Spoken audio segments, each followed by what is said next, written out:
Merci pour votre fidélité, chers téléspectateurs d'Afro Info DESA 43. Les opérateurs brésiliens spécialisés dans la guerre dans la jungle, déployés en RD Congo, ont mieux préparé les soldats kenyans à ce qu'ils peuvent rencontrer grâce à un cours de formation intensif de 3 semaines dans les environs de Beni. Le ministère kenyan de Défense MOD considère que cet effort commun est une collaboration révolutionnaire marquant une étape importante dans les efforts internationaux de maintien de la paix, démontrant l'engagement de deux nations à renforcer leurs capacités et à contribuer à la stabilité de la région. La force de réaction rapide kenyane, affectée à la force d'intervention brigade de la MONUSCO, a bénéficié de l'expertise du Brésil, Jungle Warfare Mobile Training Team, également composante de la MONUSCO. Et dans la forêt dense de la RDC, les soldats de KIF kenyan, connus pour leurs expertises dans la guerre dans la jungle, se sont associés à leurs homologues brésiliens qui apportent leur connaissance approfondie des environnements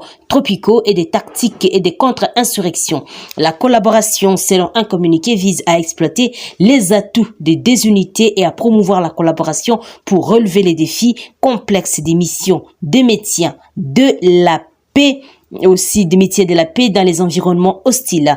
Le lieutenant-colonel Ambrose Mwabili, commandant kenyan des KDK-RF, a souligné l'importance de la formation. La guerre dans la jungle présente des défis uniques qui nécessitent des compétences et des tactiques spécialisées. En partageant nos expériences et apprenant des Brésiliens, nous espérons devenir encore plus efficaces dans notre mission de protection des civils et de maintien de la paix dans cette région. Le lieutenant-général brésilien Joao Carlos Duque, qui dirige son unité, a fait écho au sentiment de Mwabili. Les diversités de nos soldats et aussi l'expertise que nous avons acquise en opérant dans la forêt amazonienne font de nous un partenaire précieux dans cette entreprise. Avec nos collègues kenyans, nous visons à relever la barre pour le force de maintien de la paix dans la jungle. Le programme du cours couvre les sujets tels que la navigation dans un feuillage dense, les techniques de survie, les techniques de patrouille et des sauts médicaux dans les conditions austères. Les participants font face à des défis physiques et mentaux exténuants, les poussant à des limites et les préparant à la nature imprévisible de la guerre dans la jungle. À mesure que les cours de guerre dans la jungle progressent, il est prévu que les KRF kenyan et aussi les JMTT tisseront des liens plus solides, échangeront des connaissances inestimables et deviendront les unités de maintien de la paix plus redoutables. Leur détermination à maîtriser la complexité de la jungle, dont la jungle réaffirme leur engagement à sauvegarder la plus fragile dans l'est de la RDC et à servir de lueur d'espoir pour les habitants de la région, indiquent les communiqués écrits Congo Virtuel. Le président de la RDC, Félix Tshisekedi, a tenu une réunion importante avec le premier ministre israélien Benjamin Netanyahou en marge de l'Assemblée générale des Nations unies. Les discussions ont porté sur des sujets variés, notamment les investissements, la sécurité, la cybersécurité, l'agriculture et les infrastructures. Et selon la présidence congolaise, Benjamin Netanyahou s'est engagé à renforcer la coopération bilatérale et à ouvrir prochainement l'ambassade d'Israël en RDC. Et dès que cette démarche serait effectuée, le président Tshisekedi a promis de déplacer l'ambassade congolaise de Tel Aviv à Jérusalem. Félix Tshisekedi n'a jamais caché son intérêt pour l'Israël. En mars 2020, il a même participé à un culte écuménique de réaffirmation des liens d'amitié et de fraternité entre les chrétiens de la RDC et Israël. À la même époque, lors de la conférence de l'Amérique Israël Public Affairs Community à Washington, Félix Tshisekedi avait exprimé son désir d'approfondir des relations avec Israël. Et dans cette même optique, et en soutenant les plans de Donald Trump pour la région, il avait également annoncé son intention d'établir une section économique de l'ambassade congolaise à Jérusalem. Cependant, les rapprochements suscitent des inquiétudes. En 2020, Alexis Tambomamba, alors président du Sénat, avait averti que la RDC devrait agir avec prudence pour ne pas compromettre ses relations avec l'Union africaine en accueillant Israël. Il faisait référence aux événements de 1964 et 1973 lorsque l'Union africaine avait pris des positions hostiles envers le pays. Pour contexte, en 2022, l'Union africaine n'a pas réussi à conclure cette discussion sur la crédibilité l'accréditation controversée d'Israël en tant que pays observateur. L'Algérie et l'Afrique du Sud avaient particulièrement milité contre cette accréditation et l'Union africaine n'a pas encore annoncé si cette question serait discutée lors du sommet de cette année. Note actualité.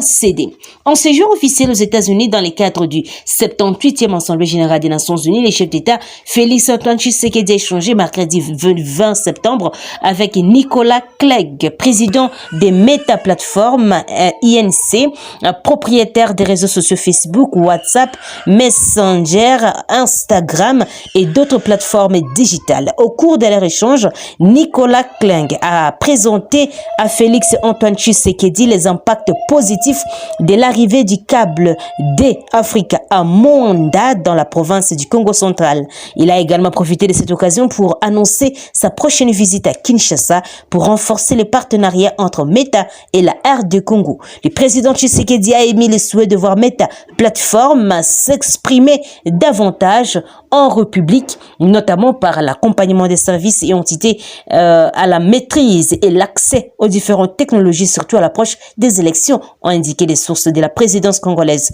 Le géant de la technologie américaine Meta Platform INC, anciennement nommé Facebook, a depuis son lancement en 2004 révolutionné les interactions sociales dans les 4 coins de la planète. En effet, ces applications telles que Messenger, Instagram et WhatsApp ont offert de nouvelles possibilités à plus de 3 milliards d'internautes à travers le monde à partager leurs idées et de s'entraider. À ce jour, l'entreprise dépasse le frontière des écrans en 2D pour proposer des expériences immersives en réalité virtuelle et augmentée.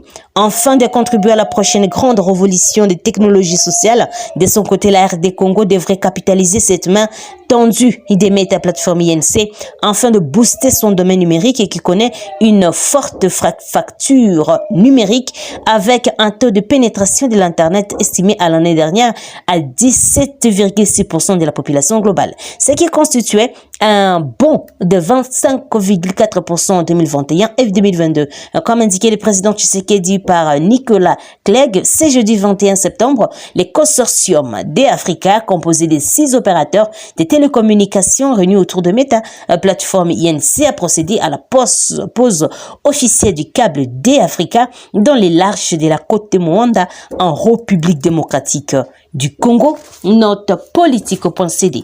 L'accusation de propagation de faux bruits et diffusion de fausses informations collées à Stani Boujakera est une preuve de la traque lancée contre les journalistes, s'offusque les rassemblements de journalistes pour l'émergence du Congo, RAJEC, qui a déposé mercredi à Kinshasa un mémorandum auprès de la ministre de Justice pour exiger la libération sans condition du directeur de publication adjoint Actualité.cd et correspondant de Jeune Afrique. Dans le mémo déposé au cabinet de Rose Mutombo, les RAJEC, à l'instar d'autres organisations de défense des libertés de presse et aussi des droits humains, dénoncent les martyrs qui vit le journaliste Stani Boujakera Chiamala depuis son arrestation et suivi de son incarcération à la prison centrale de Makala.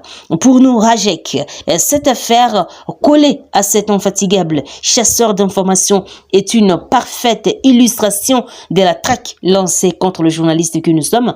Et à haute voix, les RAJEC exigent la libération immédiate et sans condition du journaliste Stani Boujakera qui, au regard de la loi, n'a commis aucune faute professionnelle, a déclaré Edmond Izouba, le porte-parole de cette organisation des journalistes.